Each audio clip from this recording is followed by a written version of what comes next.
Ang kadakilaan ng ating pag-ibig ay masusukat sa kung paano natin ibigin ng ating kapwa, sa kung paano tayo maglingkod sa Diyos. Isa sa apat na anak ni na Lucrecia at Francisco Neri, si Felipe. Kabutihang loob, madasalin, masunurin, masayahin. Halimbawa ng santong palaging masayahin, nakangiti at tumatawa. Ang tunay na Kristiyano ay hindi malungkot. Sila ay nagpapasaya sa ibang tao.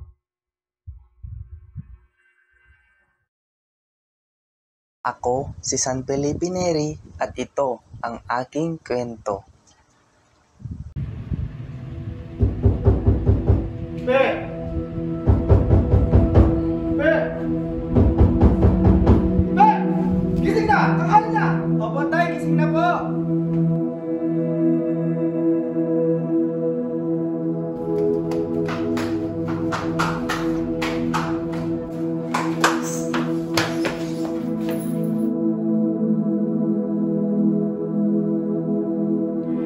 Maglalabing-anim na taon si Felipe nang halos lahat ng ari-arian ng kanyang ama ay nawala ng dahil sa pagkasunog.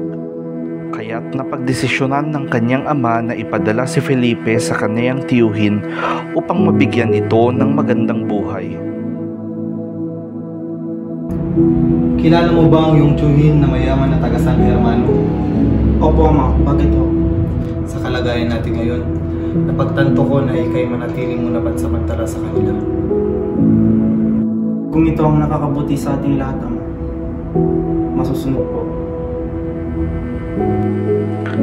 Sinunod ni Felipe ang hinihiling ng kanyang ama.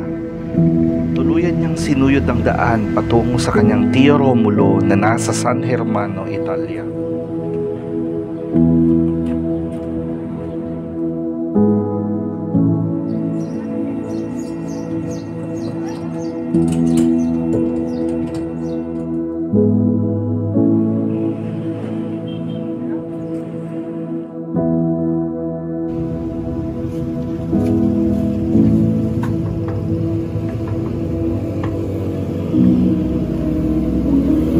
Hi, sir. Ano po kailangan nila, sir? Nandito po ako para sa aking tiyo, hermano. Saglit lang po, sir. Ang tatawain ko dito. Magandang araw, Ibe. Magandang araw po din, tiyo. Salamat sa Diyos at nakarating kayo ng ligtas. Halika. Ibe, kumusta naman ang pamamalagi mo dito sa aking bahay? Mabuti naman po, Tiyo.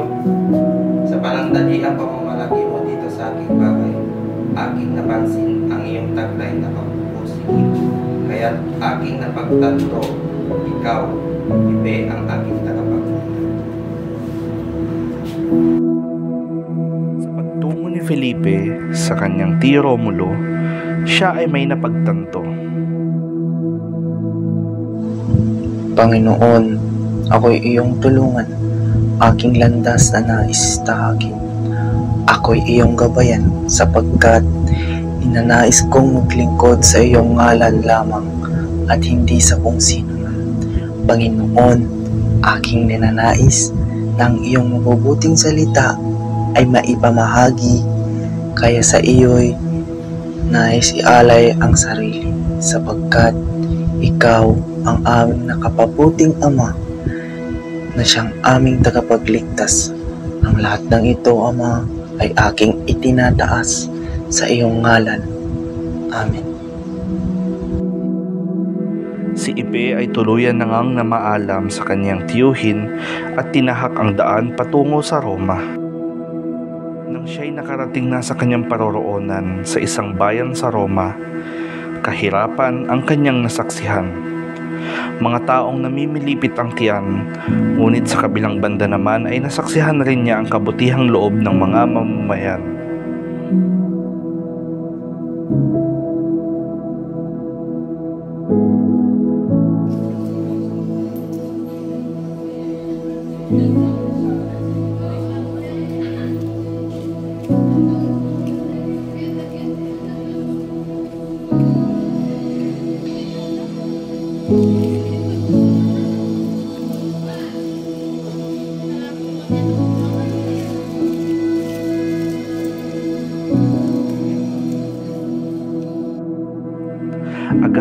sinimulan ang pangangamusta sa mga mamamayan.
Magandang araw sa'yo. Magandang araw din sa iyo.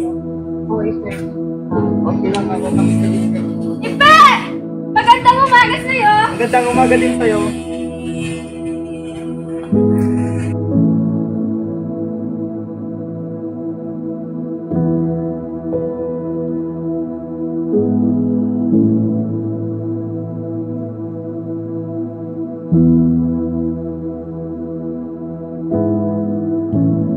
Panginoon, ako'y narito sa iyong harapan, lubos kang pinapasalamatan, sinasamba ang iyong dakilang ngalan.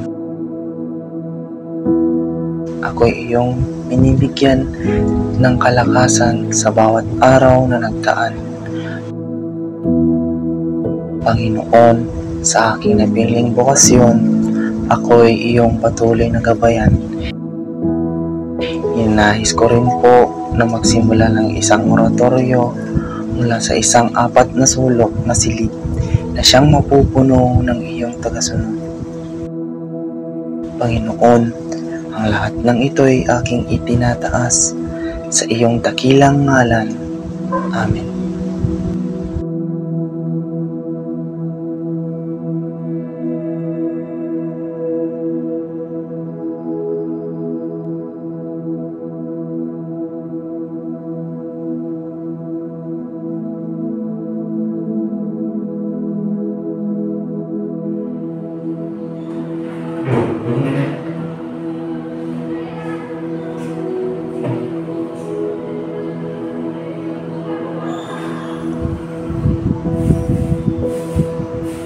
Panginoon, labis ang aking pasasalamat sa iyo sapagkat dahil sa iyo ako'y narito kung saan man ang aking kinalalagyan.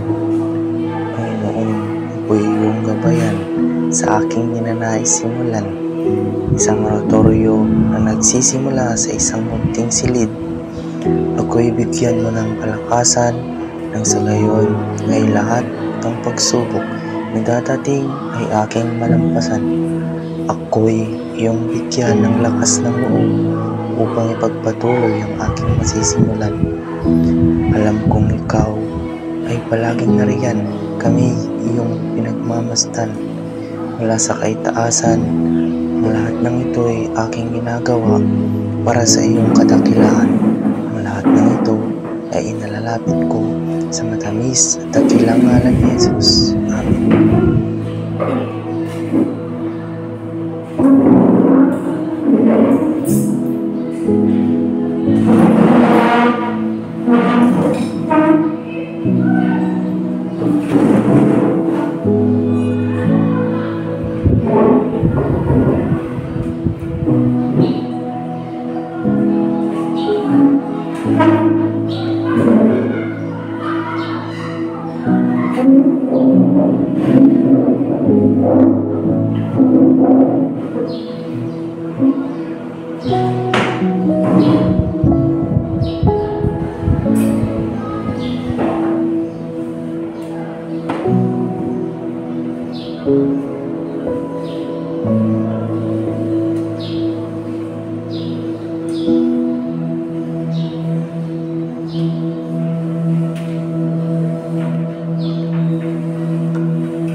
Ika-25 ng Mayo, taong 1575, ang kapistahan ng Corpus Christi.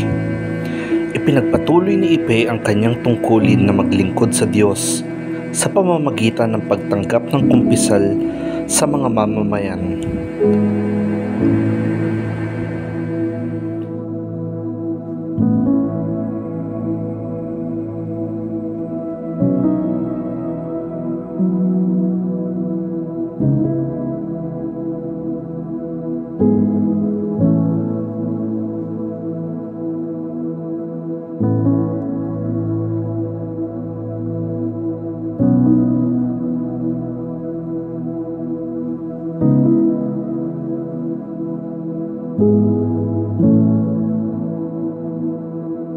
Padre, sana'y pagdasal mo ako sa mga kasalanan ginawa ko, gaya lamang ng pagnanakaw. Sapagkat ako ay makasalanan tao, kaya naman humihingi ako sa Panginoong Diyos ng kapatawaran. Sana tulungan mo akong magbalik loob sa Panginoon. Hating gabi nang siya'y nakaramdam ng labis na paninikip ng dibdib at labis na pagdurugo.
Si San Felipe Neri ay namatay din sa araw ng kapistahan ng Corpus Christi.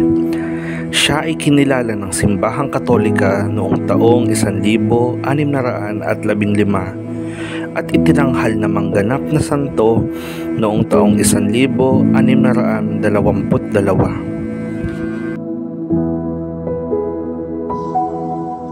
Sa ilang taon na aking paglilingkod sa iyo, Panginoon. Ako'y walang katapusan, nagpapasalamat sa paggabay at pagbibigay kalakasan sa akin sa bawat araw na nagdaan. Ikaw ang siyang nagbigay ilaw sa aking daan. Isang oratoryo ang siyang naitatag sa iyong labis na kadakilaan. Mga kabataan ay mas napalapit sa iyo, aming Panginoon. Kabataan na siyang mapapatuloy na ipalaganap ng iyong mabuting salita. Kabataan na siyang labis ang tuwa sa iyong presensya. Panginoon, gabayan mo nawa kami. Ang lahat ng ito, Ama, ay aking itinataas sa iyong ngalan. Amen.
Kamusta ka?